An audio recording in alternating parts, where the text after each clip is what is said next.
ونصلي ونسلم على سيدنا ومولانا محمد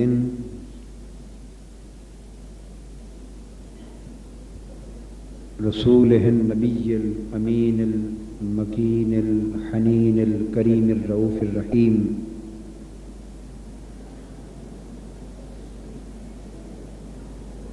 أما بعد فأعوذ بالله من الشيطان الرجيم بسم الله الرحمن الرحيم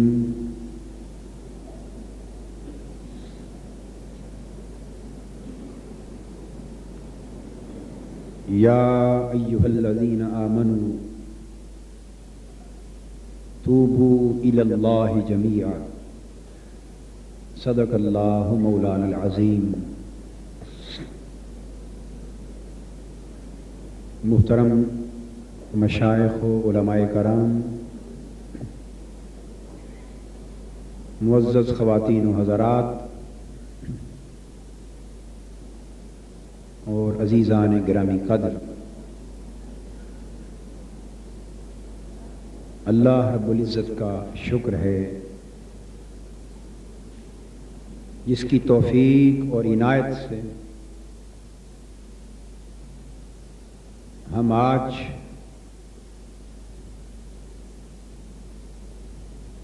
پندرہ شعبان معظم کی اس مبارک رات میں، جسے قرآن مجید نے لیلہ مبارکہ کے ساتھ تعبیر فرمایا، جس رات میں اہم حکمت والے کاموں کی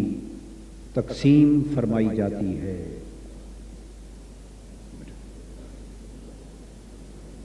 جس رات میں ملائکہ کو سال بھر کے امور سپرد کیے جاتے ہیں، جس رات میں لوگوں کے اعمال اللہ کے حضور پیش کیے جاتے ہیں، جس رات میں اللہ جل مجدہ اپنی شان رحمت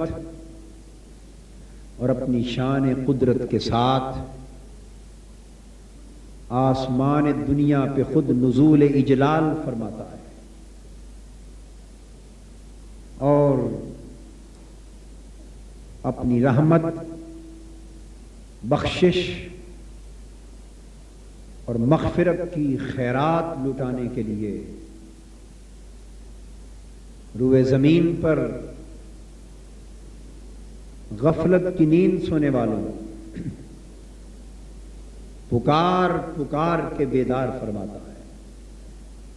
متوجہ فرماتا ہے اور خود پوچھتا ہے آج مجھ سے کوئی معافی مانگنے والا کہ میں اسے معاف کر دوں، ہے آج مجھ سے کوئی توبہ مانگ کرنے والا کہ میں اس کی توبہ قبول کر لوں، ہے آج مجھ سے کوئی رحمت اور بخشش کی خیرات مانگنے والا کہ میں اس کی جھولیاں بخشش اور رحمت کی خیرات کے ساتھ بھر دوں۔ آج اس مبارک رات میں ہم بحمد اللہ تعالی ادارہ منہاج القرآن کراچی کے زیر اہتمام پورے صوبہ سندھ کی سطح پر پہلے سالانہ روحانی اجتماع کا آغاز کر رہے ہیں، اور مبارکباد کے مستحق ہیں وہ لوگ جو نہ صرف کراچی شہر کے دور دراز علاقوں سے بلکہ اندرون سندھ کے دور دور دشوار گزار راستوں سے اور بڑی طویل مسافتیں طے کر کے دور کے علاقوں سے بھی آج ہزارہ کی تعداد میں لوگ اس ایمان پرور اجتماع میں حاضر ہیں۔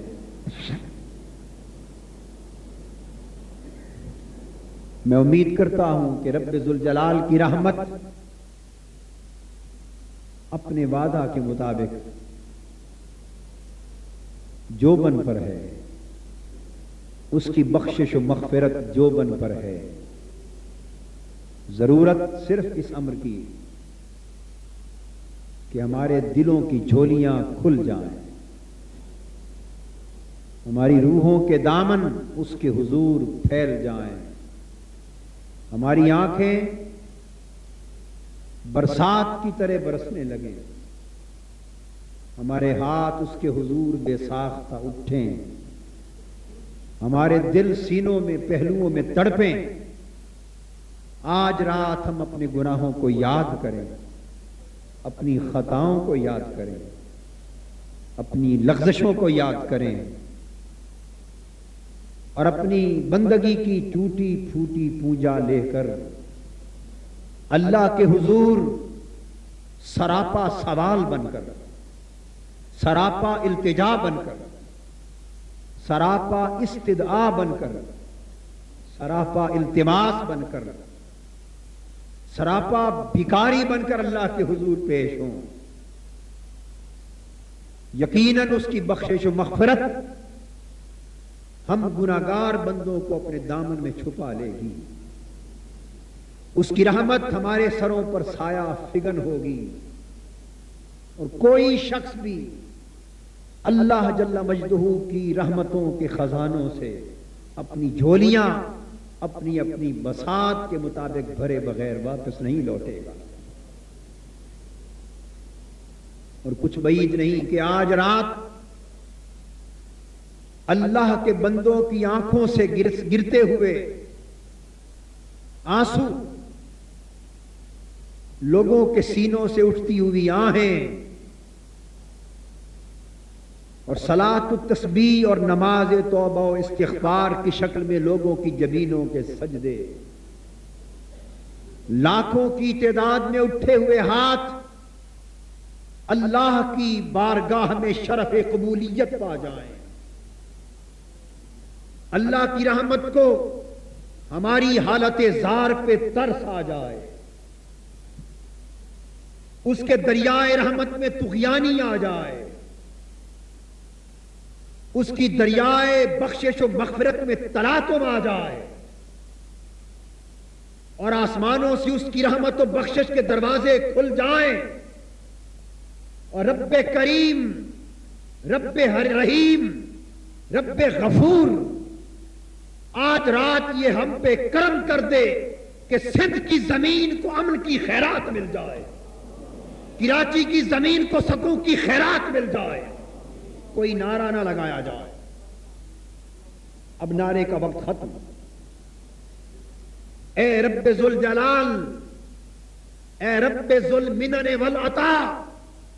اے رب ذوالکرم والسخا، اے تاجدار کائنات کے رب، اے ہم گناہگاروں کے رب، آج ہم تیری بارگاہ میں 15 شعبان معظم کی رات کی مبارک ساعتوں میں توبہ کا ذکر کرتے ہیں، ہم توبہ کا ذکر چھیڑتے ہیں، تیری رحمت کا ذکر چھیڑتے ہیں،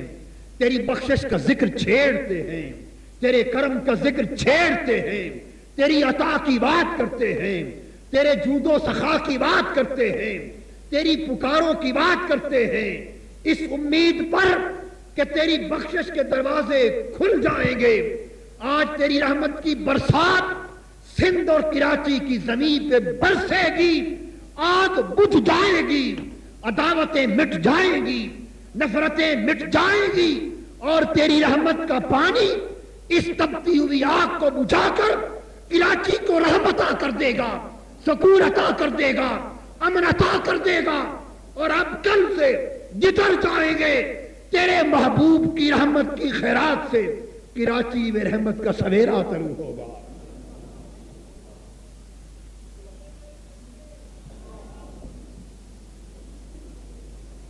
نعرہ رسالت لگا لیں۔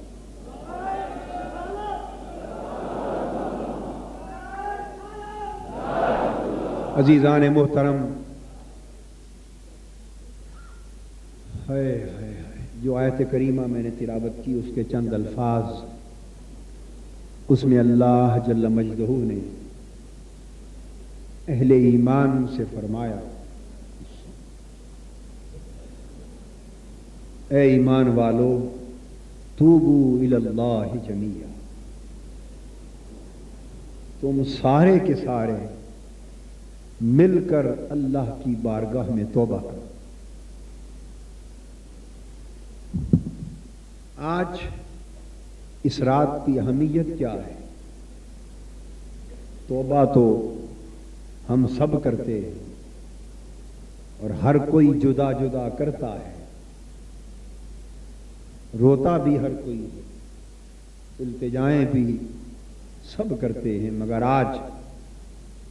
ہزاروں لاکھوں فرزندان اسلام، ہزاروں لاکھوں افراد مل کے بیٹھے ہیں اللہ کے حضور توبہ کرنے کے لیے، گڑ گڑانے کے لیے۔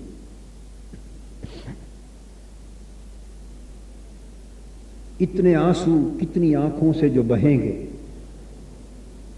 خدا جانے کس کی آنکھ کا گرا ہوا آنسو اس بارگاہ میں قبول ہو جائے، خدا جانے کس کی آہیں اس بارگاہ میں قبول ہو جائے۔ اور ایک آنسو بھی کسی کا قبول ہو گیا تو ساروں کی سمجھ جائے گی۔ حدیث پاک میں آتا ہے کہ قیامت کا دن ہوگا، ایک گناہگار کو اس کے حساب و کتاب کے بعد پکڑ کے دوزخ میں پھینکے جانے کا فیصلہ سنا دیا جائے گا۔ ملائکہ اسے دوزخ کے دروازے کی طرف لے چلیں گے،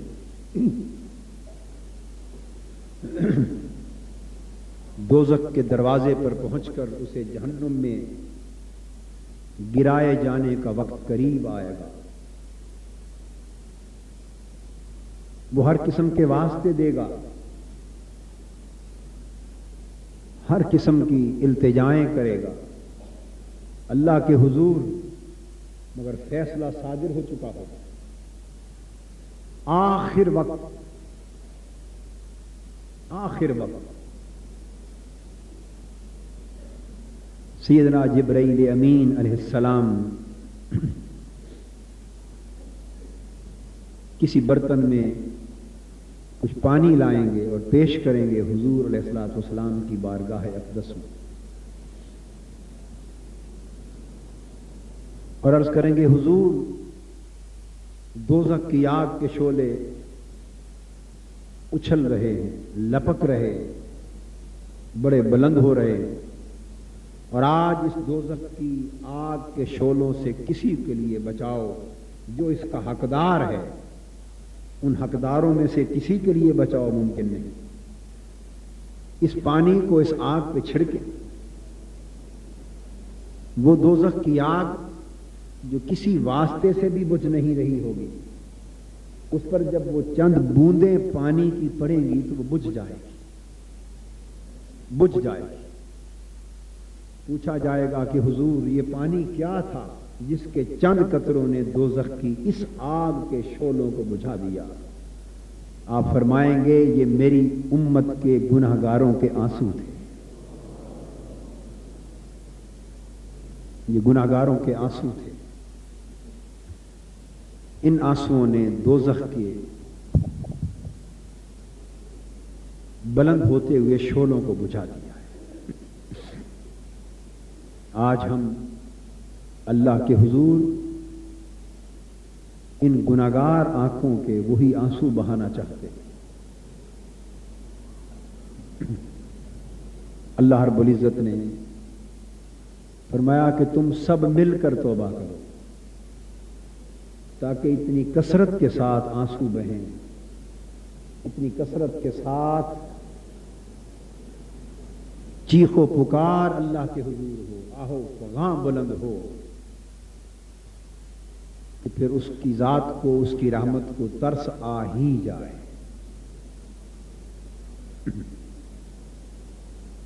حضور نبی اکرم صلی اللہ تعالی علیہ وآلہ وسلم کہ معمولات کے بارے میں حدیث پاک میں آتا ہے کہ یہی 15 شعبان معظم کی رات ہے۔ حضرت عائشہ صدیقہ رضی اللہ تعالی عنہا اچانک دیکھتی ہیں کہ آپ کا بستر خالی ہے، دائیں بائیں نظر دوڑاتی ہیں، آدھی رات کا وقت ہے، بستر بھی خالی ہے اور حجرہ مبارک میں بھی کہیں حضور دکھائی نہیں دیتے۔ اسی پریشانی میں آقا کی تلاش میں نکل کھڑی ہوتی اور تلاش کرتے کرتے آقا کے پیچھے جنت البقیع میں چلی جاتی، جہاں مومنین کی، مومنات کی، مسلمانوں کی قبریں، قبرستان جنت البقیع میں پہنچتی اور دیکھتی ہیں کہ آقا اس کے ایک کونے میں اللہ کے حضور سجدہ ریز ہیں اور رو رو کر اللہ کے حضور دعائیں کر رہے ہیں، اپنی امت کی بخشش اور اپنی امت کی مغفرت کے لیے التجائیں کر رہے ہیں۔ پلٹ آتی، آقا سے پوچھا گیا تو آپ نے فرمایا کہ یہ 15 شعبان معظم کی مبارک رات وہ رات ہے کہ جو شخص اس میں اللہ کے حضور رو کر اپنے گناہوں کی معافی مانگے، کچھ سجدے اللہ کے حضور نذر کرے، توبہ اور استغفار کرے، اللہ رب العزت اس کی زندگی بھر کے گناہ معاف فرما دیتے۔ اس رات کے دامن کو یہ سعادت حاصل ہے کہ اس میں اور لیلۃ القدر کہ یکبارگی قرآن پاک کے نزول کا شرف اس رات کے دامن کو حاصل ہے۔ آقا کے معمولات میں سے تھا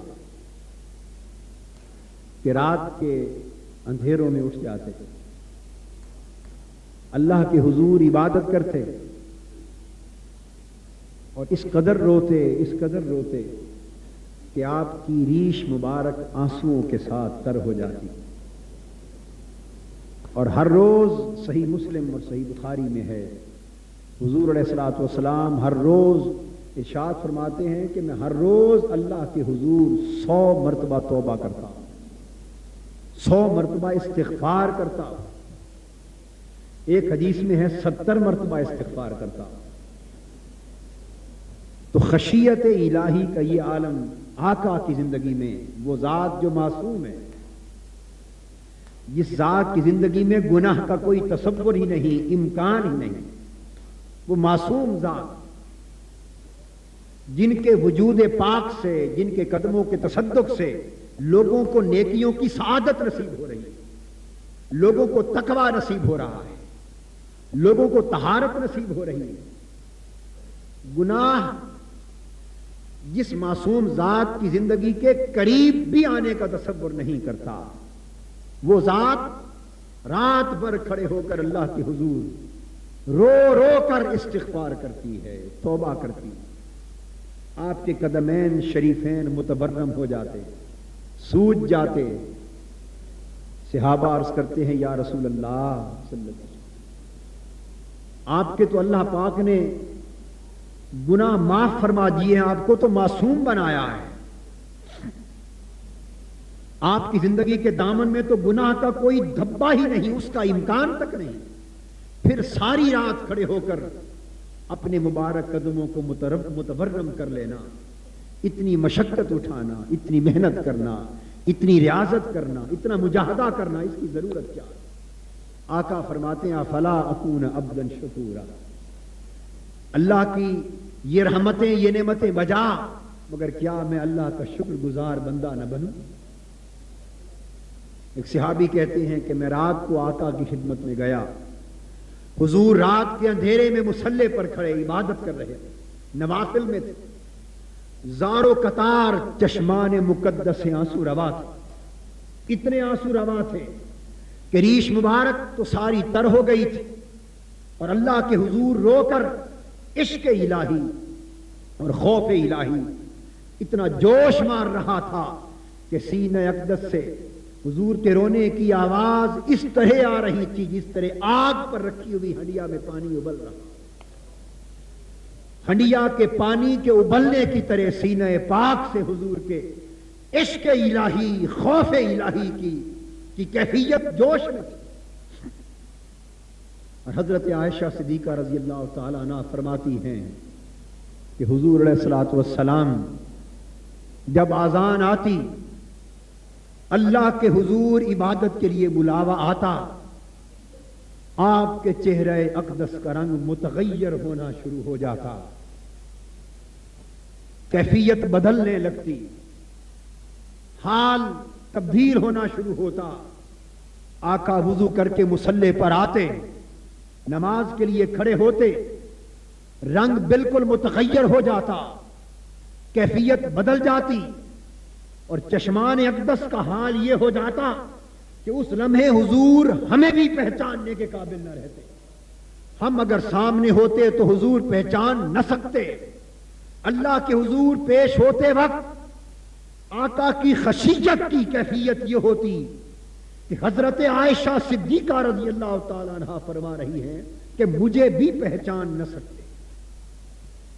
یہ کیفیت تھی خوف الہی کی، یہ کیفیت تھی خشیت الہی کی۔ وہ ہستیاں جو معصوم تھیں، جو ساری امت کی بخشش و مغفرت کا باعث تھیں، جو ساری کائنات کے گناہ گاروں کو شفاعت کی خیرات لٹانے والی تھی، اور ایک طرف ہم ہیں کہ ساری زندگی اور ایک ایک لمحہ غفلت کی نظر ہو رہا ہے۔ ہم اللہ کو بھول چکے، اسے فراموش کر چکے، ہم نے اللہ کی بندگی کا طوق گلے سے اتار کر پھینک دیا ہے۔ ہماری جبینیں اللہ کے حضور سجدوں کی لذت سے ناآشنا ہو گئی، دل عشق الہی میں تڑپنے سے ناآشنا ہو گئے، سینے خوف الہی کی کیفیات سے ناآشنا ہو گئے، راتیں غفلتوں کی نظر ہو گئیں، دن اللہ کی نافرمانی کے نظر ہو گئے، آنکھیں اللہ کے حضور آنسوؤں اور نمیوں سے ناآشنا ہو گئی، اور پھر ہم یہ تصور کرتے کہ ہم اللہ کے مقرب بندوں جیسی رحمتوں اور نعمتوں کے حقدار ٹھہرائے جائیں۔ دوستو، حضرت یحییٰ علیہ السلام، حضرت زکریا علیہ السلام کے صاحبزادے، برگزیدہ نبی، ان کے بچپن کی بات عرض کر رہا ہوں۔ تھوڑی سی عمر ہے، بچپن ہے، ایک معصوم نبی اور پھر معصوم عمر کا بچپن کا زمانہ۔ حضرت یحییٰ علیہ السلام 5-6 برس کی عمر ہے، جس عمر میں گناہ کا تصور بھی کسی انسان کو نہیں ہوتا، جس عمر میں توبہ معافی کا تصور نہیں ہوتا۔ عمر کے اس دور میں حضرت یحییٰ علیہ السلام کی کیفیت یہ تھی کہ جنگلوں میں چلے جاتے ہیں، صحراؤں میں چلے جاتے ہیں، پہاڑوں میں چلے جاتے، کئی دن کئی راتیں کھائے پیے بغیر سجدے میں گر کے اللہ کے حضور رونے میں بسر کر دیتے، تڑپتے رہتے، ماہی بیات کی طرح آنکھوں سے آنسوؤں کی برسات بہتی، کئی دن گھر پلٹ کر نہ آتے۔ ایک روز کئی دن بیت گئے، کھائے پیے بغیر پہاڑوں میں غاروں میں اللہ کے حضور روتے روتے، آپ کی والدہ ماجدہ آپ کو تلاش کرتی کرتی وہاں جا پہنچی۔ والدہ ماجدہ کی قدموں کی آہٹ سن کر سر اٹھایا، مگر ہر وقت چونکہ موت کا خیال تھا، اللہ کے حضور پیش ہونے کا خیال تھا. جب قدموں کی آہٹ کی آواز آئی تو یہ سمجھا کہ شاید ملک الموت میری روح قبض کرنے کے لیے آ گیا ہے. سر اٹھایا, فرمانے لگے ایسے لگتا ہے کہ ملک الموت کہیں تو میری روح قبض کرنے کے لیے آ گیا ہے, اور اے آنے والے اگر تو ملک الموت ہے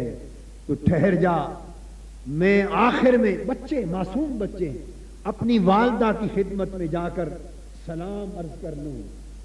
اور والدہ سے دعائیں لے لوں, پھر میری روح قبض کر لینا. اتنے میں کان میں آواز آتی ہے, بیٹا میں تو خود تیری والدہ تیری تلاش میں ادھر آ نکلی ہوں. کئی دن سے تو کھانا بھول گیا ہے, کئی دن سے تو پینا بھول گیا ہے.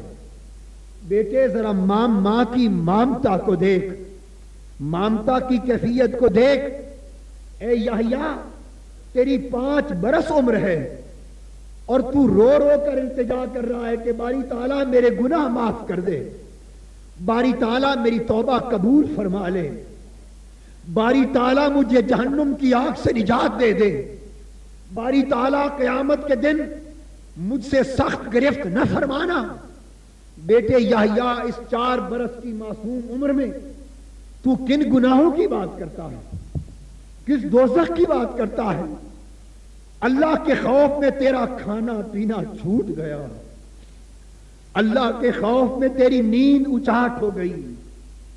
اللہ کے خوف میں تیری زندگی آرام سے خالی ہو گئی, اللہ کے خوف میں تجھے بستر بھول گئے. اس عمر میں تو بچے بستر پر آرام کی نیند تان کر سوتے ہیں. اس عمر پر بچوں کو, اس عمر میں بچوں کو تو مرنے کا تصور بھی نہیں ہوتا, اس عمر میں بچوں کو دوزخ کا تصور نہیں ہوتا. یحییٰ تیری یہ کیفیت کیوں ہو گئی کہ آج 7واں دن ہے, تو کھانا پینا چھوڑ کر پہاڑوں کی غاروں میں روئے جا رہا ہے, پہاڑوں کی غاروں میں روئے جا رہا ہے. اور یہ خبر کیسے ہوئی رونے کی, پتہ کس طرح چلا کہ وہ غار میں روئے جا رہے اور کسی کو خبر نہیں کہ حضرت یحییٰ کہاں ہیں. تلاش کرتے کرتے ایک چرواہا نظر آیا, اس کے ساتھ کچھ بکریاں ہیں, ریوڑ ہے. اس چرواہے سے پوچھا کہ چرواہے ادھر کہیں میرے بیٹا یحییٰ روتا ہوا نظر آیا ہو, کہیں تو نے اسے دیکھا ہو. کئی دن گزر گئے, آج وہ پلٹ کر گھر نہیں آیا. چرواہے نے کہا کہ مجھے حضرت یحییٰ کی تو خبر نہیں, صرف اتنا جانتا ہوں کہ آج کئی دن 3-4 دن ہو گئے اس غار میں کسی معصوم بچے کی رونے کی آواز آتی ہے. دن رات وہ مسلسل رو رہا ہے, اتنی دردناک آواز اس کے رونے کی اٹھتی ہے کہ میں اپنی بکریوں کو یہاں لاتا ہوں. آج 4تھے دن سے اس کی رونے کی, اس کی آہوزاری کی, چیخ و پکار کی دردناک آواز سن کر میری بکریوں نے بھی کھانا چھوڑ دیا. یہاں آتی بکریاں سر نیچے جھکا کر کھائے بغیر ان کی آنکھوں سے آنسو بہتے رہتے. خدا جانے غار میں اس درد کے ساتھ رونے والا گنہگار کون ہے, اس کے سوا اور کوئی خبر نہیں. وہ سمجھ گئی کہ اس درد بھری آواز میں رونے والا یحییٰ کے سوا اور کون ہو سکتا. قریب گئیں تو وہ حضرت یحییٰ تھے. اٹھے, فرمایا بیٹے گھر آ, اور تو کیوں روتا ہے؟ فرمانے لگے امی جان کیا مجھے یہ وعدہ آپ کرتی ہیں کہ قیامت کے دن اگر میری گرفت ہوئی اور دوزخ کا فیصلہ سنا دیا گیا تو کیا آپ مجھے بچا لیں گی؟ والدہ ماجدہ نے فرمایا بیٹا میں تو دوزخ سے بچانے اور قیامت کی گرفت سے بچانے کا وعدہ نہیں کر سکتی. فرمایا امی جان اگر آپ اس دن مجھے چھڑانے کا وعدہ نہیں کر سکتی تو آج رونا کیوں چھڑاتی ہیں؟ پھر جی بھر کے رو لینے دیں. گھر لائیں. یہ کیفیت تھی حضرت یحییٰ علیہ السلام کی. اتنا روتے تھے اللہ کے خوف میں, اللہ کی محبت میں, خشیت کا یہ عالم تھا. اور توبہ کرتے کرتے اس قدر روتے کہ آپ کے والد گرامی حضرت زکریا علیہ السلام نے اپنے خطابات کے دوران، اپنے وعظ کے دوران، جب حضرت یحییٰ کہیں موجود ہوتے نا تو انہیں دیکھتے تو اللہ خوف الہی کے مضمون کو بیان کرنا چھوڑ دیا تھا۔ حضرت یحییٰ علیہ السلام اگر نگاہ میں آ جاتے کہ کہیں بیٹھے ہیں، حضرت زکریا علیہ السلام نے خوف دوزخ جنت کا ذکر کرنا چھوڑ دیا تھا، اور جب دیکھتے کہ وہ موجود نہیں تب لوگوں کو یہ مضمون سناتے ہیں۔ اور ادھر حضرت یحییٰ علیہ السلام کی کیفیت یہ تھی کہ اللہ کے خوف کا ذکر سننے میں، آخرت کا ذکر سننے میں لذت کا یہ عالم ہوتا کہ چھوٹے سے بچے ستونوں کے پیچھے چھپ کے کھڑے ہوتے کہ میرے والد گرامی وہ بیان کریں اور میں سنوں۔ ایک روز ستون کے پیچھے چھپ کر کھڑے ہیں۔ حضرت زکریا علیہ السلام نے سمجھا کہ شاید حضرت یحییٰ موجود نہیں، یہ خیال کر کے آپ نے خوف الہی کا جو مضمون بیان کیا، ابھی چند کلمات ارشاد فرمائے تھے کہ ایک چیخ نکلی اور بے ہوش ہو کر زمین پہ گر پڑے، بے ہوش ہو کر گر پڑے۔ حضرت زکریا علیہ السلام سمجھ گئے کہ میرے بیٹے یحییٰ تو موجود تھے، اٹھا کر گھر لائے، چارپائی پہ لٹایا اور 5-6 دن کھائے پیے بغیر بے ہوشی کی حالت میں تڑپتے، ہوش میں آئے پھر جنگلوں کی طرف چلے گئے۔ دوستو، وہ لوگ جن کا اللہ کے ساتھ ایک تعلق استوار ہو گیا تھا، جنہوں نے اپنے اندر اللہ کی بندگی کے شعور کو بیدار کر لیا تھا، جنہوں نے اپنے اندر عشق الہی کی شمع جلا لی تھی، جنہوں نے اپنے من کو محبت الہی سے آباد کر لیا تھا، جنہوں نے اپنی روح کو خشیت الہی کی لذت سے آشنا کر لیا تھا، خشیت الہی کی حلاوت اور چاشنی سے آشنا کر لیا تھا، ان کی کیفیت تو یہ تھی کہ ان کی آنکھیں روتے روتے تھمتی نہ تھیں۔ اور کہاں ہم دنیا کے کتے، ہم دنیا کے حرص و لالچ میں برباد ہو جانے والے، زر پرستی، ہوس پرستی، نفس پرستی، جاہ و منصب اور دنیا طلبی کے جہنم میں اپنے آپ کو گرا کر تباہ کر لینے والے، جنہوں نے اپنے چہرے اللہ کے حضور سے پھیر لیے، خشیت الہی کا تصور ہماری زندگیوں میں باقی نہ رہا، توبہ کے تصور سے ہماری زندگیاں خالی ہو گئیں، خوف الہی سے ہماری زندگیاں خالی ہو گئیں، ہماری آنکھیں اللہ کے حضور پر نم ہونے سے ناآشنا ہو گئی، ہم فرعونیت کا بت بن کر، تمکنت کا بت بن کر، غرور اور تکبر کا بت بن کر، حسد کا بت بن کر، جاہ طلبی کا بت بن کر، رعونت کا بت بن کر اللہ کی زمین پر اکڑ کے چلتے ہیں۔ کسی کو مال و دولت کا غرور ہے، کسی کو جاہ و منصب کی تمکنت ہے، کسی کو دنیا کا غرور اور نشہ ہے، اور ہم بھول گئے کہ قیامت کے دن اللہ کو بھولنے والے، اگر اللہ کی رحمت نے ہم سے منہ پھیر لیا اور یہ آواز آ گئی کہ اے بندے، متکبر غرور بندے، زندگی میں مجھے بھولنے والے، آج رب کی رحمت تمہیں بھولتی ہے تو ہمارا حشر کیا ہوگا، ہماری کیفیت کیا ہوگی۔ دوستو، سیدنا امام زین العابدین رضی اللہ تعالی عنہ حج کے سفر پر آتے ہیں، گھوڑے پر سوار ہوتے ہیں، احرام باندھتے ہیں، سفر پہ روانہ ہوتے ہیں میقات سے،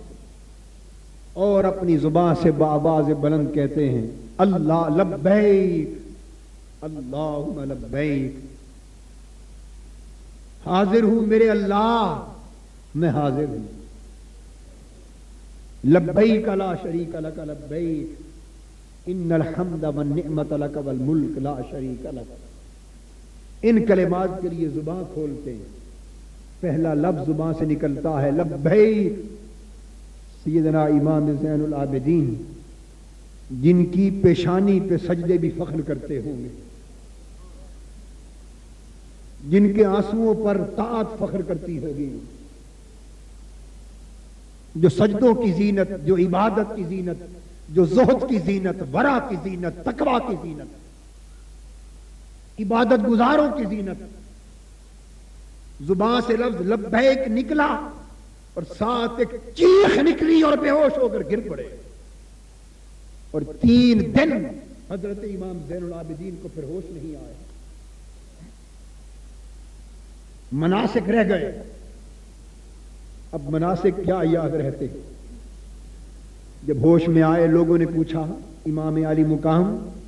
کیا ہوا آپ کے ساتھ؟ آواز زیادہ کیا ہوا؟ فرمانے لگے جب میں اللہ کے حضور آیا اور میں نے عرض کیا لبیک اے اللہ میں حاضر ہوں، تو مجھے اپنے گناہ یاد آ گئے، اپنی نافرمانیوں پہ نظر گئی، اور یہ خیال آیا کہ اے علی، آپ کا نام علی تھا، علی اوسط، علی تو اللہ کے حضور تو پیش ہو کر عرض کر رہا ہے لبیک میں حاضر ہوں، مگر تیری نافرمانیوں کو دیکھ کر اگر اللہ کی بارگاہ سے یہ جواب آ گیا کہ جا تیرا آنا ہم قبول نہیں کرتے، تو کیا کرے گا؟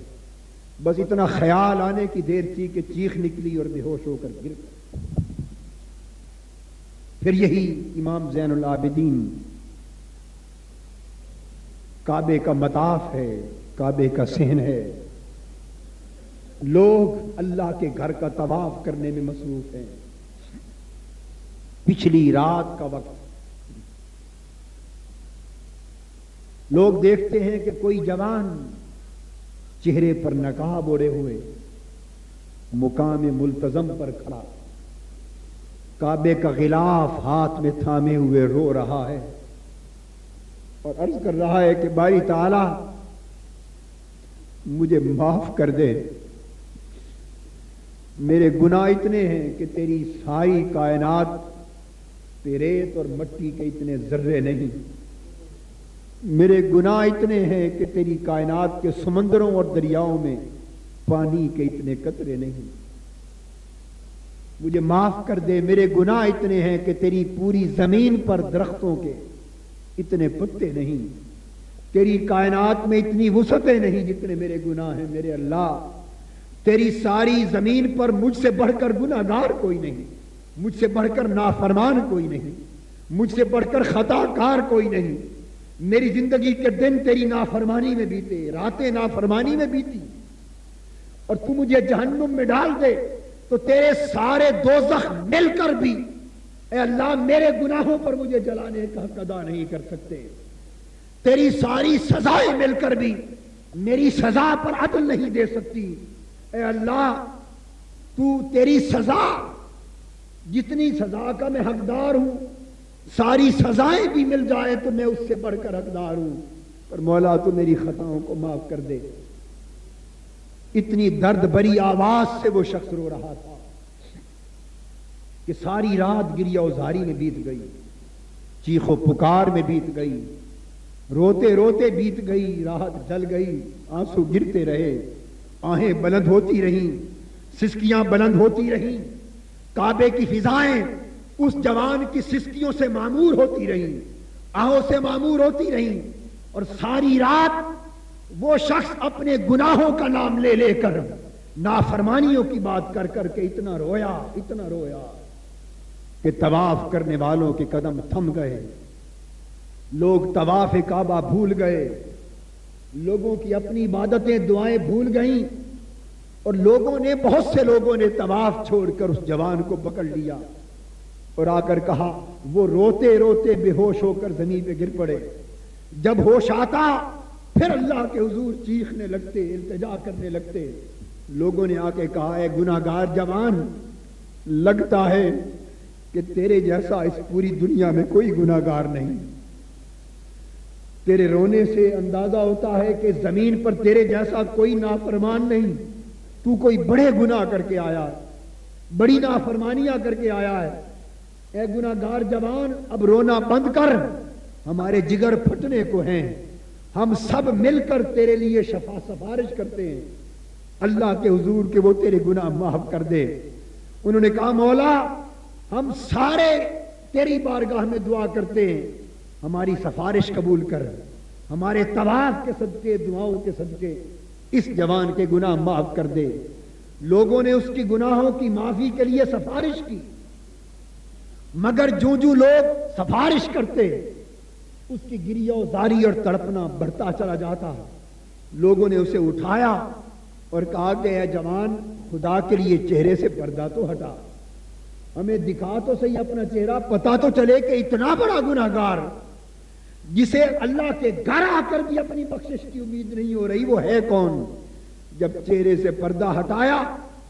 لوگ غش کھا گئے کہ وہ حضرت امام زین العابدین تھے، جن کی ساری رات اللہ کے حضور رونے میں بیت گئی۔ ارے وہ لوگ جن سے ہمیں عبادت کا تصور ملا، جن سے ہمیں آہوزاری کا درس ملا، ان کے رونے تڑپنے کا عالم یہ ہے۔ توبہ تو کرنے کا ڈھنگ وہ جانتے تھے، اللہ سے معافی مانگنے کا طریقہ تو وہ جانتے تھے، خشیت، رقت، گریہ زاری، معافی طلب کرنے کا حق تو وہ ادا کرتے تھے کہ ساری رات رو کر، ساری رات عبادت کر کے آقا کی زبان اقدس سے پھر نکلتا ما عبدنا کا حق کا عبادتک، ساری رات سجدے کر کے عرض کرتے مولا تیری عبادت کا حق ادا نہیں ہو سکا۔ امام اعظم حضرت ابو حنیفہ رضی اللہ تعالی عنہ پوری دنیا کے شریعت، فقہ اور علم کے امام، نماز عشاء کی پڑھ کے فارغ ہوئے، لوگ گھر گئے، کپڑے بدل کے تھوڑی دیر کے بعد پھر آ گئے، کپڑے بدل کر غلامانہ کپڑے پہن کر مسجد کے کونے میں کھڑے ہو گئے۔ ایک شخص کا چراغ جل رہا تھا، جلتا رہا، ایک شخص چھپ کے دیکھتا رہا کہ امام اعظم امام ابو حنیفہ کے دن تو دیکھے ہیں، قال اللہ وقال رسول پڑھاتے پڑھاتے، اللہ کا دین پھیلاتے واز کرتے دن تو دیکھے ہیں، آج ابو حنیفہ کی راتیں بھی دیکھے کہ کیسے بسر ہوتی۔ ایک طرف چھپ کے دیکھا امام اعظم رضی اللہ تعالی عنہ کے ہاتھ آپ کی داڑھی مبارک پر ہیں، عشاء سے لے کر فجر تک اپنی داڑھی تھام کر کھینچ کر اللہ کے حضور رو کر التجا کرتے رہے کہ اے مولا ابو حنیفہ بڑا گناہگار ہے، اس کے پاس کوئی نیکی، کوئی عبادت نہیں جو تیرے حضور پیش کر سکے، تو اس داڑھی کا حیا رکھ کر لینا۔ ساری رات داڑھی پکڑ کے حضرت عبداللہ بن مالک ان کی طرح اور کئی اور اکابر کی طرح داڑھی تھام کے عرض کرتے رہے مولا ابو حنیفہ کے بڑھاپے کا حیا کر لینا، ابو حنیفہ کی داڑھی کا حیا کر لینا اور معاف کر دینا، اور رو رو کر غش کھا کے گر جاتے، اور جب ہوش آتا تو زبان سے یہی جملہ ادا ہوتا کہ اگر ابو حنیفہ بخشا گیا تو بڑے تعجب کی بات ہوگی، اگر ابو حنیفہ معاف کر دیا گیا تو بڑے تعجب کی بات ہوگی۔ تو اس طرح جب فجر کا وقت آ گیا تو ایک شخص مؤذن قریب آیا، ساری رات رونے میں بیت گئی تھی۔ جب وہ شخص قریب آیا آپ نے سمجھا کہ شاید نماز عشاء کی پڑھ کے یہ گھر جانے کے لیے چراغ اٹھانے آیا ہے، تو آپ متوجہ ہوئے تو پوچھا بھائی اپنا چراغ اٹھانے آئے ہو؟ اس نے عرض کیا نہیں حضرت اٹھانے کا نہیں، اب تو فجر ہو گئی، چراغ بجھانے کا وقت آ گیا ہے۔ آپ نے اسے بلا کے کہا کہ جو کچھ تو نے رات دیکھا خدا کے لیے بیان نہ کرنا۔ لوگوں اللہ کی بندگی کے حق تو ان لوگوں نے ادا کی۔ حضرت بابا فرید الدین گنج شکر رحمت اللہ تعالی علیہ بیان فرماتے کہ ایک ولی اللہ جوان متقی عبادت گزار، جوانی کی عالم میں اس کی موت واقع ہو گئی، بڑا ولی اللہ عاشق اللہ کا عبادت گزار، ساری جوانی اللہ کی محبت میں روتے تڑپتے بیت گئی، رات بھر سارا دن روتا، خشیت الہی میں رو رو کر تڑپ تڑپ کر پتلا ٹہنی کی طرح پتلا ہو گیا تھا، حالت اس کی زار ہو گئی تھی۔ دن بھر اللہ کے حضور روتا عبادت کرتا، رات ہوتی تو کمرے میں جاتا، چھت کے ساتھ ایک رسی لٹکی ہوئی تھی اپنے گلے میں ڈالتا اور گلے میں ڈال کر اللہ کے حضور ساری رات ایک غلام بن کر پھانسی کا سا پھندا گلے میں ڈال کے روتا، سجدہ ریز ہوتا، اور جب کبھی اونگ آتی تو اس پھندے کی وجہ سے آنکھ کھل جاتی۔ ساری جوانی، ساری عمر، سارے دن، ساری راتیں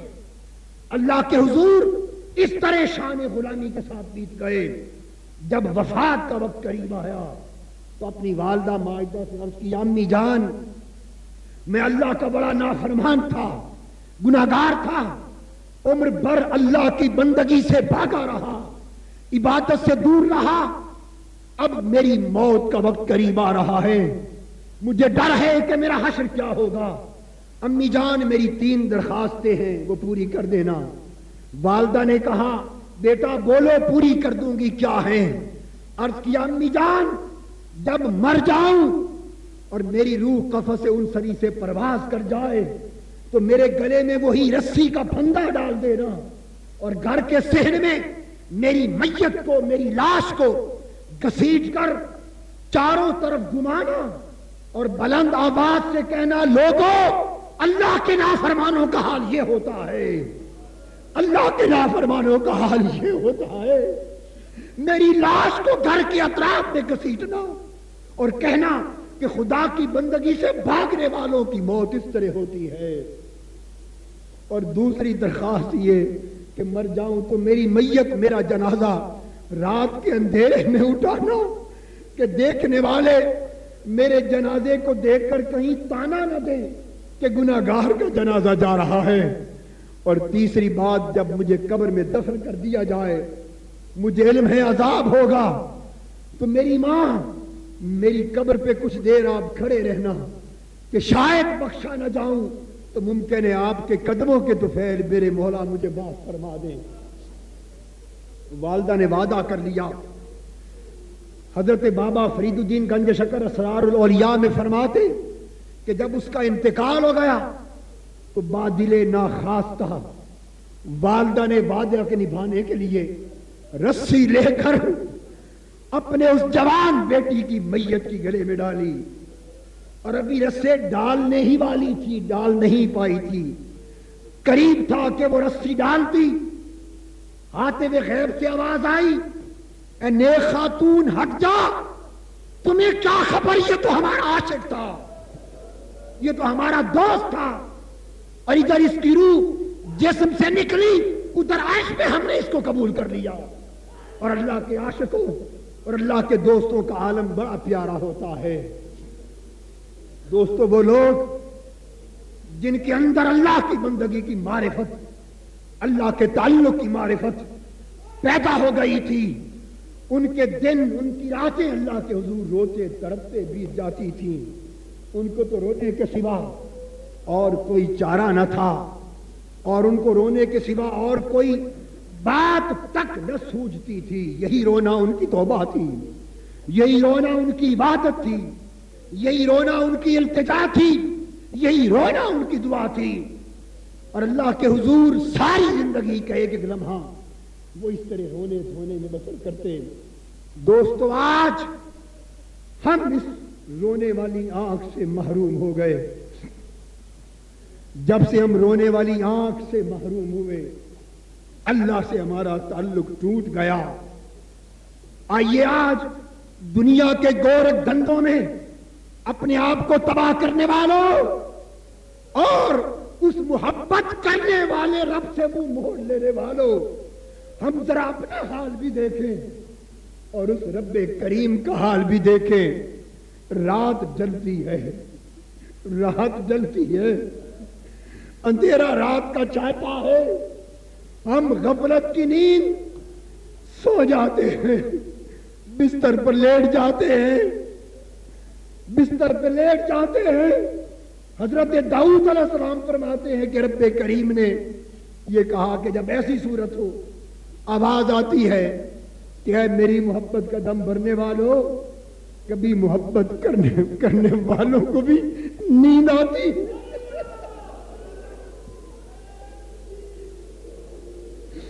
آئے کبھی محبت کرنے والوں کو بھی نیند آتی ہے، آواز آتی ہے میرے بندے، میری محبت کا دم بھرنے والے، دیکھ میں تمہیں یاد کر رہا ہوں، تو غفلت کی نیند سو رہا ہے، غفلت کی نیند سو رہا ہے۔ حضرت بابا فرید کہتے ہیں اٹھ فریدا ستیا تو جھاڑو دے مسیت، اٹھ فریدا ستیا تو جھاڑو دے مسیت،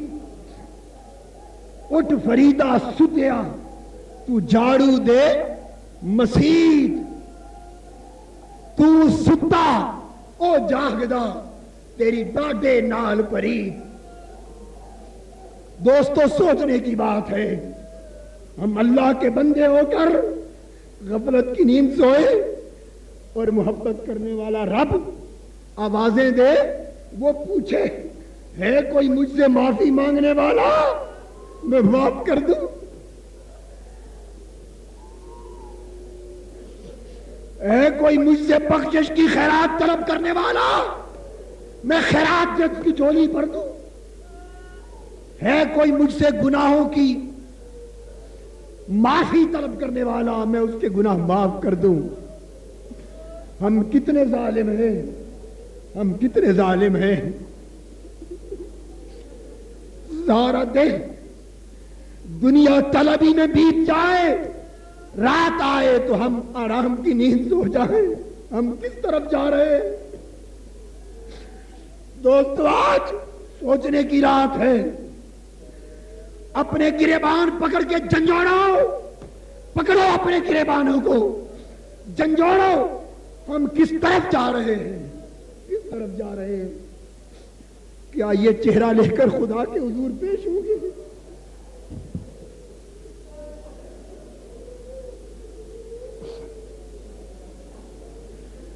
کیا یہ چہرہ لے کر خدا کے حضور پیش ہوں گے؟ ہمارے آقا وہ تو رات پر عبادت کرتے کرتے قدمین شریفین متبرم کر لیں، اور ہم جن کی زندگی کا لمحہ لمحہ گناہوں سے لت پت ہے، ہم نے راتوں کو جاگ کر اللہ سے دو باتیں کرنا بھی چھوڑ دی۔ دوستو رات کی گھڑیاں اللہ سے تعلق جوڑنے کے لیے بڑی مفید گھڑیاں ہوتی۔ حدیث پاک میں آتا ہے کہ جب رات ڈھلتی جاتی اور پچھلا پہر آتا ہے، اب آدھی رات ڈھل چکی ہے، آدھی رات ہم نے دعا کے لیے خود یہ وقت منتخب کیا ہے، سمجھ لیں کہ رات کا پچھلا پہر آئے، حدیث میں آتا ہے رب کریم اپنی رحمت اور قدرت کی شان سے آسمان دنیا پر اتر آتا ہے، اب وہ اپنی شان رحمت اور شان قدرت سے آسمان دنیا پہ نزول فرمانے کا وقت آ گیا ہے، اور اتر کے آواز دیتا ہے میرے بندو مانگ لو مجھ سے، میری عطا تمہاری جھولی میں آنے کو ہے۔